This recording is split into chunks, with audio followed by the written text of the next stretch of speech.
Hai, Assalamualaikum, salam sejahtera. Okay, jumpa lagi dalam channel Cikgu Hashim.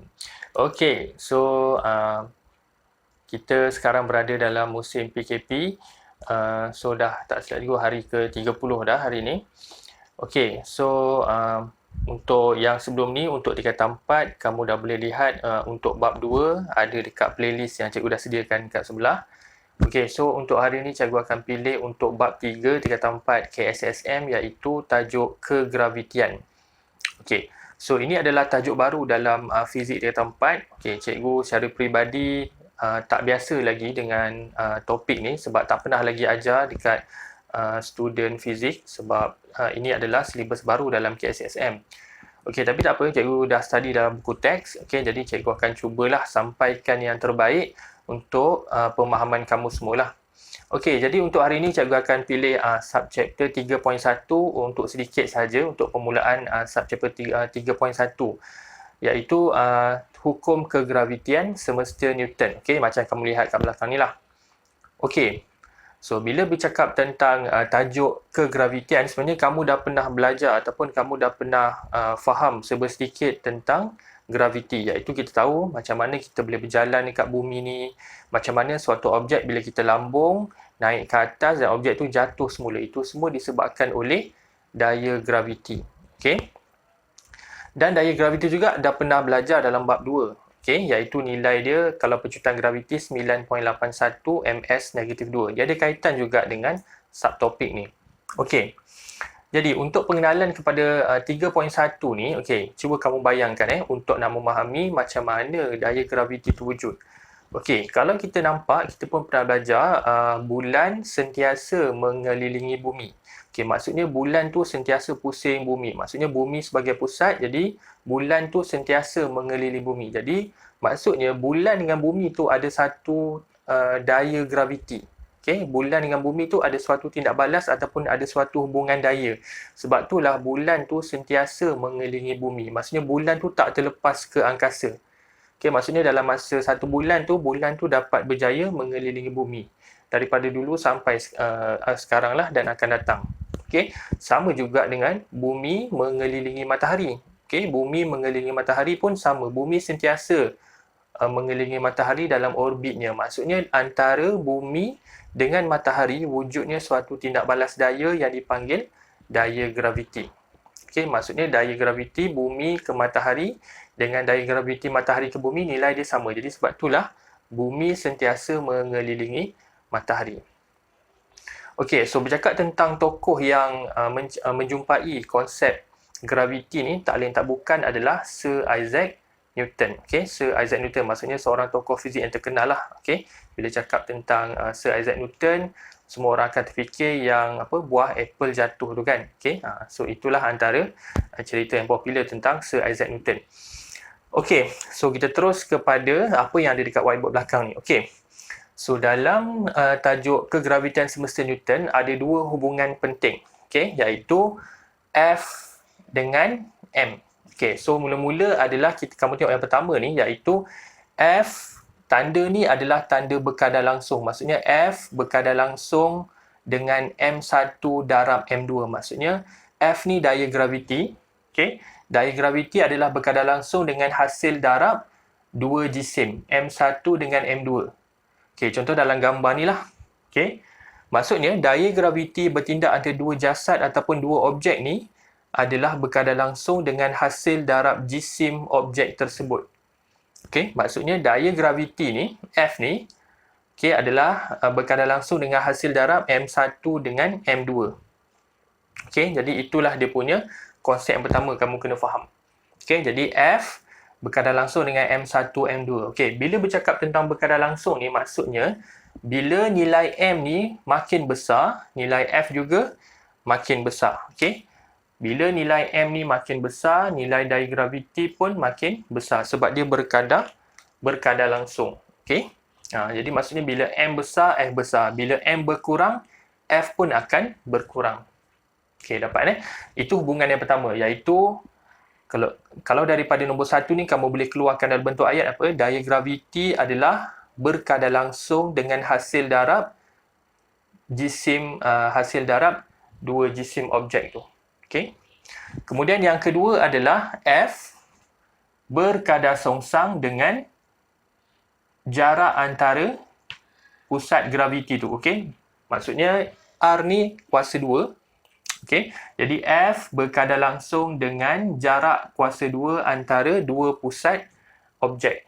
Okey, sama juga dalam gambar rajah ni pun ada. Okey, jadi maksudnya daya graviti ni adalah berkadar songsang dengan R kuasa 2. Berkadar songsang. Jadi sebab itulah dalam penulisan hubungan kat sini dia buat 1/R kuasa 2. Maksudnya F dengan R ni berkadar songsang. Berkadar songsang maksudnya bila R makin besar, F makin kurang. Bila R makin besar, F makin kurang. Sebab tu dia ada dalam bentuk pecahan. Berkadar songsang. F dengan R berkadar songsang. F dengan M1, M2 berkadar langsung. Jadi maksudnya makin jauh nilai R ni, makin jauh nilai R ni, R ni dikira daripada pusat objek pertama sampailah pusat objek kedua. Jadi makin besar nilai R, nilai F ni makin berkurang. Sebab dia berkadar songsang. Dapat Jadi dalam gambar rajah ni kita dapat F ataupun daya graviti berkadar langsung dengan hasil darab dua jisim objek. Itu yang pertama. Yang kedua adalah F berkadar songsang dengan jarak kuasa 2 antara dua pusat objek tu. Sebab dia mesti R kuasa 2 bukan R. Dalam formula dia R kuasa 2. So dalam gambar rajah ni R lah. So kena kuasa 2 kan lah dia punya jarak ni. So bila kita gabungkan 1 dan 2 ni, kita gabungkan 1 dan 2, kita dapat F berkadar langsung dengan M1 darab M2 bahagi R kuasa 2. So sama je lah. Kita gabungkan F ni dengan F ni. Kita gabungkan jadi F M1 dan M2 ni dekat atas. Lepas tu R kuasa 2 ni dekat bawah. Kemudian formula akhir untuk hukum kegravitian semesta Newton adalah F sama dengan G M1 M2 bahagi R kuasa 2. Kalau kamu nampak kat sini, macam mana boleh wujudnya huruf G kat sini? Huruf G wujud disebabkan oleh daripada tanda ni berkadar langsung ni. Tanda berkadar langsung bila kita tukar kepada tanda sama dengan, kena tambah suatu pemalar. Dia sama dalam tajuk matematik. Kalau kamu ada belajar matematik tajuk ubahan, dia akan ada bila tanda berkadar langsung, tukar kepada tanda sama dengan, dalam persamaan tu kena tambah suatu pemalar. So dalam kes ni, pemalar yang dipilih adalah G. Kalau kamu nampak kat sini, M1, M2 bagi R kuasa 2, ada tambah suatu huruf G besar. G besar tu dekat sini adalah pemalar kegravitian. So bila kata pemalar kegravitian tu maksudnya nilai G ni adalah tetap. Nilai G ni tak berubah. Dia sama sahaja. Nilai G ni tak akan berubah. Faham So itu dinamakan pemalar. Di mana nilai dia 6.67 darab 10 kuasa negatif 11 Newton meter kuasa 2 per kilogram kuasa 2. Nilai ni seloknya kamu hafal lah. Ataupun kamu boleh ambil daripada kalkulator. Kalau kamu lihat kat sini, kalkulator ni, kamu boleh keluarkan pemalar graviti tu dengan cara kamu tekan constant. Kamu tekan constant. Kemudian kamu lihat kat belakang kalkulator ni.